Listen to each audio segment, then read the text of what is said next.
Hey, good morning everybody. Welcome back to the channel. We're going to be installing a lethal performance fuel system today. Something that I've been wanting to do for a long time is make a dedicated step-by-step how-to video for the lethal performance fuel system. I'm going to show you every single component, how it all goes together. Without further delay, guys, let's get to tearing this car apart. More power coming to our 2021 Mach 1. Let's go. This is a twin pump system, no Hobbs switch or nothing like that. So this fuel hat is capable of carrying 3 pumps, so it's upgradable. And just remember that everything that you see that we're going to install today from Lethal Performance, you can use promo code Xander13 on their website, lethalperformance.com, and save a bunch of money on these fuel systems. Real quick, Mach 1, we have the stock OEM intake manifold. So everything here is very similar to a Mustang GT. So we have a 10 AN feed, and then we have an 8 AN return. One of the things that I like this, that looks so cool, the skulls on it, your fuel lines are already assembled. So that's gonna, again, save you hours and hours of work. Really takes a lot of the guesswork out of it. So you have these beautiful Division X fuel rails. So you have this angled fitting here, which is also gonna be replicated on the other side. This is going to be how it's sitting on the car. You have this angled fitting right here.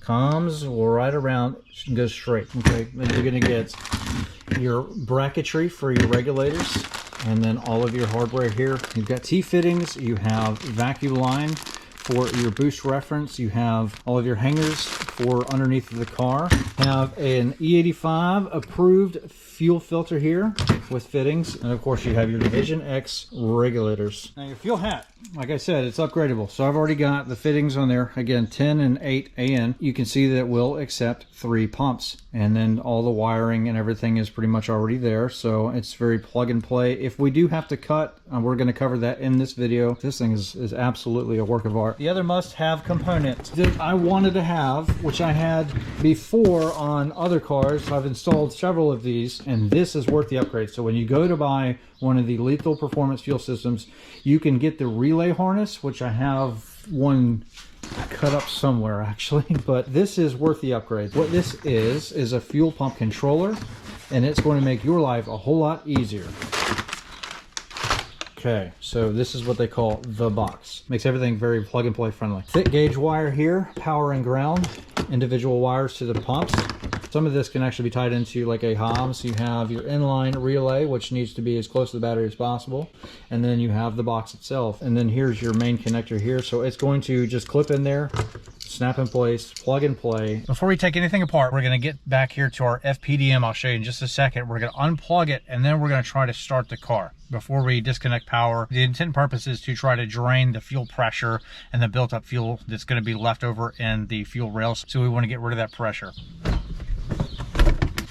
Come back here to your FPDM, push down, see if we can get this off, just like that. Next step, try to start the car.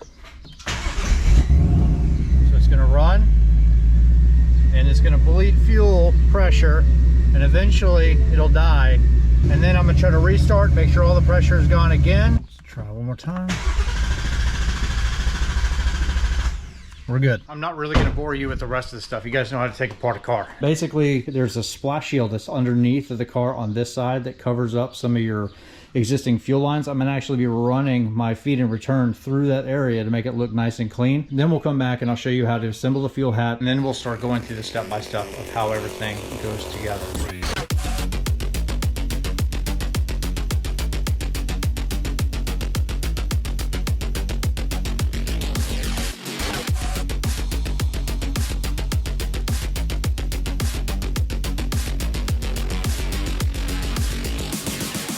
So this is all going to go in the back. We don't have to worry about this stuff right here, but I'm going to start running the power wire, the power and ground. So the way that I like to do it, I didn't have to take the fender liners all the way out. And by the way, Mach 1 has tons and tons of push clips, but right there you see I've already kind of cut that little nipple right there on the rubber, but I'm going to be able to feed the power wire through there, and then I'm going to follow it up through, and then I'm going to come through that opening there, and then I'll be able to pull it up and run it underneath all of this, and then we're going to tap into our fuse box. So your inline fuse, that you want your inline fuse to be as close to the battery as possible, or your power source. So in our case, I'm going to run the power fuse in line, so I'm going to have to actually cut a piece of the red power wire Okay, and then I'm going to splice that in between, and then so you're going to have off of one of these power coils, I'm going to have the inline fuse somewhere in this vicinity down here, and I'll zip tie it up out of the way, and then, you know, heat treat it if I need to,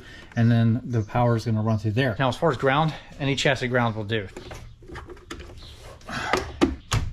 All right, then all you gotta do, get your razor blade, be very careful. Of course, I'm showing you on camera, just do it on table, wherever you're comfortable. Then you're gonna cut away enough area to use your hardware. We're done, so we got it right there.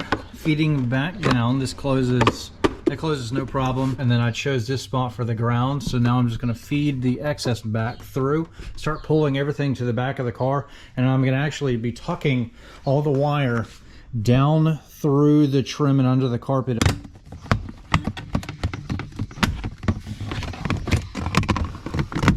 It is now time to go into our fuel tank and get rid of the OEM pump, basically. Get this up like that. And that you will not reuse, you're just gonna shove it back. And then we're gonna bang out this lock ring. They make special tools for these lock rings. I don't have one, so we're gonna go old school. All right, so we gotta get a flathead in there, and it's gonna twist off counterclockwise. Here we go. All right, there's gonna be fuel, so just be very careful. Still sitting in the bucket. And then I'm gonna go ahead and remove this level arm, just to make my life easier. All right.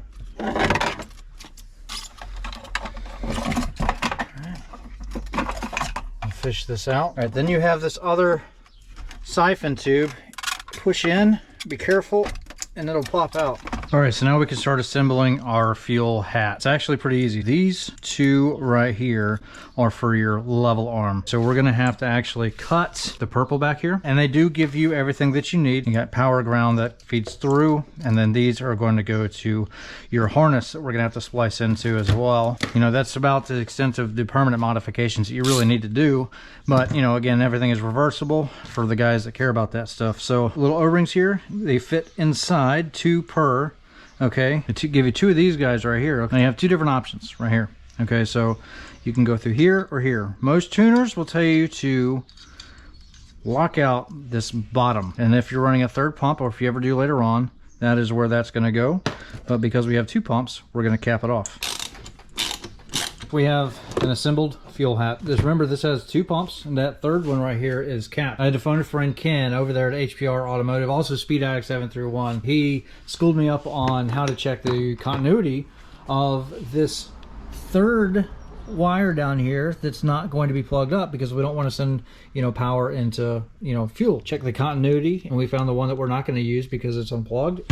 And then this 3rd one we have taped up, so that we know not to plug it in and we don't send power down into open fuel. Anyway, but this is pretty much all done. All right, so what we do here is just give us about mid-length, and then we're gonna cut, just so we have room to re-splice if we ever need to go back to factory fuel system. And this is going to slide down just like that. And then what we do is this will slide back up into this location, clips in place, and then it doesn't really matter which goes where, but we're going to use the other butt connectors that they sent us, and then we're going to connect yellow and purple, and then yellow and purple, just like that. And then when we put this back into the car, put our level arm back in there the right way, and then we'll be good to go. This system also does still siphon from your passenger side as well, so that's what this open port right here is. Another thing to note here is you want to do measurements. So I measured about 6 inches right about there. So we may have to actually shorten these up. Gonna have to test fit it in the car and see how it does, but this might actually be too long hanging out the back of it. Yeah, we'll finish it up, put it in the tank, and give it a test. So it's gonna sit back in the car like that. All of our fuel lines are run underneath. So the way that these work, since they already are assembled, they have these AN fittings. When you look at your car, there's a little spot right down there you can actually slide. And it takes a little effort and a little massaging to get these down, but there's a void right here that you could actually run down the side of the gas tank. I got all my fuel lines nice and tucked up underneath of that splash guard, so everything is protected. Through the fender, we have lots of hose left for our feed, which is going to be routed over here, and then our return is right here. So now really what the next step is to really start assembling our new fuel rails and get all of that buttoned up, and then we're going to start hanging regulators. Yeah, and this is for fuel pressure, so you want to make sure that you keep that. When you're taking your injectors out, these clips right here, don't lose them, but you're not going to reuse them, so just, you know, put them in a bag somewhere and keep them with your stock parts. But the same orientation that they come out is the same way that they're going to go in. All right, so we're in the back of the Mustang, and it's time to wire up our fuel hat. And this really honestly couldn't be any easier. The box, this is where I'm mounting mine right there. So it's going to be underneath of the plastic. And here's a couple of benefits with it. You know, if you ever want to troubleshoot power going to your pumps, you can reference these lights, which are pretty cool, that are under here. Anyway, there's your pump layout. Pump 1, 2, 3, that lets you know what to do for a hop switch. Pump 1, 2, and 3. As far as wiring goes, it's pretty simple. So I cut a slit right down the center so that when I install this, you know, I can make this look kind of factory as much as I can help it going back in for something that's aftermarket. Locate your main plug that goes into your factory fuel hat. Okay, what you're going to do is you're going to find the yellow and gray for, I think it's like 2011 and up, and you're going to cut that. And then your two smaller wires, which are going to be your ohms trigger wires for your level sender down there, you're going to cut those as well. And so I'm not going to cut this plug all the way off. You can, and you can just save it, toss it, but make sure that you cut back into the loom right here far back enough that if you ever want to go back to stock or whatever, that you have, you know, enough space that you can do that. But what I really need to do is take our yellow and green wiring harness. There's a bunch of wires here. I may actually shorten this up, to be honest with you. But your yellow wire coming off of that, which is included into the box, goes to your yellow and gray trigger wire here. As far as your level sender wires go, doesn't matter which side, left or right, but you're going to splice those into the existing yellow wires coming out of the top of the fuel hat with the other small wires. And remember, leave that other one alone or cut this entire plug off. All right guys, so if you're using a box, I'm going to point this out real quick because I actually put the car together, so we're going back in time a little bit in this video. We actually finished the project. Don't worry, the rest is coming. I'll show you the engine bay, but we're running two pumps. One of these can be worked off of a hob switch, but you can see that you have your layout down there, input 1, 2, and 3, or pump 1, 2, and 3, but it's reverse on the top. See how it goes from right to left, 1, 2, and then 3. If you're running two pumps, actually it's backwards. So just stick to this down here. Another way that you can test this is when you're putting this together to make sure that each pump is working individually, so that way you don't have any issues. You can, what you do is you unplug your FPDM, and you see that you have a yellow, remember that trigger wire, you got the yellow and gray, and then you have a blue then you have a purple and green. Anyway, you get a wire and you just shove it down into the terminal on that side and then close the circuit on the other, just these two wires right here. What it'll do is it won't start the car, but you'll hear the pumps activating. Now what you do is you unplug these and then you just start plugging them into the ports that you want to use, and one at a time discover which ones are actually flowing. We had illumination down here, but it wasn't actually flowing. So then we moved this over here, and then of course it illuminated down here as well, and then we had flow. So just word of the wise, if you're troubleshooting, you know, pump activation or anything like that, it's mostly because you have left to right, 1, 2, 3, and then you have right to left, 1, 2, 3. So a little confusing, but hopefully this helps. All right, fuel system is in, regulators are hung, everything is completely back together. It is time for our first start. Now we already did the drain tune, so it should just fire up because our pressures are pretty much close. And we do, we have ignition. Perfect. All right, so everything is looking good. Pressures are set. Here. No fuel leaks anywhere. Everything is tight. Everything is good. Everything is perfect. Love the supercharger. Now we can pull it down if we want to. Run the E85 and the car can take it. All right, we shut her back down. So what I did was I used this regulator bracket right here, this T-bracket. It's supposed to really go over here, and then I swap to this side. So I'm gonna get with lethal, but what I wanna do is get another T-bracket so that way it mimics this side. So in my opinion, one change to the kit that I would really make is to have standard 2 T-brackets. Other than that, everything is beautiful. It all goes together perfectly. And as far as setting pressures, this is your passenger side. You're gonna have the feed come into the this side of the port right over here. Okay, now for the lethal system, you're going to have your DI come out of the opposite side. Direct opposite goes right into the DI. The bottom, which is going to be regulated, you're going to be regulating the rail. So this is the regulated portion down here. You can see the size difference in the fittings, and that is what you're going to be setting. So depending on if you're 2-3 pumps, my tuner wanted about 65 or so on this side, so we set that, locked it in place. The DI basically regulates itself to about 55, so we're running about 65 to the rail. Comes through the rails, comes to the other side, has a return, feeds up into this side of the regulator, and then directly out of the bottom. On the opposite side here is just a block off plate. Okay, so now what you want to do is you want to set static pressure. That's more information you're going to get from your tuner. So the way this works is wherever you can siphon, boost, and vacuum from. So for example, with this kit, we come down here, it goes down into the blow off valve. I've got it teed off to go to a boost gauge inside of the car, and then I also teed right here from that same line into our regulator. And what you want to do to set static is you'll pull this loose, so then you'll just cap this while the car is running with your thumb, set your pressure on top, and then you'll be good to go. And then you just plug this back up right into its location. There are some things you want to pay attention to. Your lifestyle is going to change when you're running a return style fuel system. Your fill-ups are obviously going to be, a lot more frequent, especially if you are on ethanol. So it's going to burn about 20-30% faster, and you don't want to really play and boost anything less than really if you got a quarter tank and then you got a half. Okay, so anywhere in between. I like to honestly play and boost around half a tank just to be safe, but you never let a fuel system dip below that last quarter. Okay, so do not run this thing dry in the tank. You'll burn up your pumps. So what I like about the fuel system is it's very plug and play. It's very easy to do this in your garage in about 6 to 8 hours, honestly.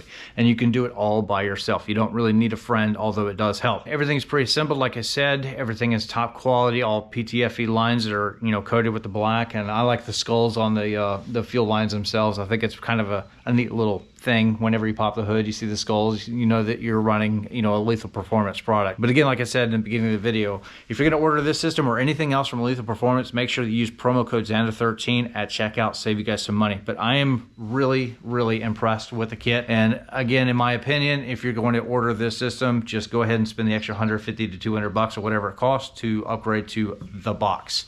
Okay, that is your fuel controller that you saw wired up. I think that it just makes life a little bit easier. I think that it's an impressive kit, but that's really it in a nutshell. So hopefully this video did help somebody out there. I know it's probably lengthy, but there's a lot of information that I wanted to leave in this video, but I try to keep it as detailed as possible. So if you enjoyed this video, please give it a thumbs up, like, share, subscribe. I'll see you guys in the next video. We're going to be doing our first watt pulls. Go check out lethalperformance.com. Check out the fuel systems. You'll be highly impressed, because I certainly am. This is my second time running one, and I love them. I'll see you guys later. Bye.